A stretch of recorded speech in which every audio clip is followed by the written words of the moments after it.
नमस्कार मंडळी. आज गौरी येणार म्हटल्यावर मी आज सकाळी 4लाच उठले होते, कारण मला आज पोळ्या आणि मोदकाच्या 4 ऑर्डर्स होत्या.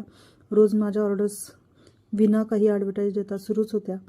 तर मोदक सर्वांना आवडत होते, त्यामुळे मला ॲडव्हर्टाईज द्यायची गरज नव्हती. इतक्या ऑर्डर्स मला येत होत्या रोज. तर आज मी सर्व ओटा स्वच्छ करून घेतला, गॅस कट्टा सर्व धुतला, त्यानंतर गॅस धुवून पुसून घेतला आणि गरम पाणी मिस्टरांना मध पाणी वगैरे द्यायचे असते ते देऊन घेतले. मला पण गरम पाणी, मध, लिंबू पाणी घेतलं आणि सकाळची सुरुवात माझी अशी झाली. त्यानंतर सर्व फळं मिठाच्या पाण्यात घातलेली ती स्वच्छ पुसून धुवून ठेवली. त्यानंतर आंघोळ झाल्यानंतर मी डाळ घातली. परत गुळपोळी करण्यासाठी त्यानंतर कुकर लावला डाळीचा. त्यानंतर गव्हाचे पीठ मळून घेतले पोळ्यांसाठी. नंतर मी बटाटा आणि भाताचा कुकर लावला आणि मस्तपैकी मोदकाची तयारी करायला सुरू केली.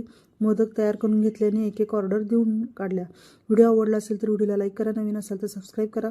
पुन्हा भेटू पुढच्या व्हिडिओमध्ये. तोपर्यंत धन्यवाद.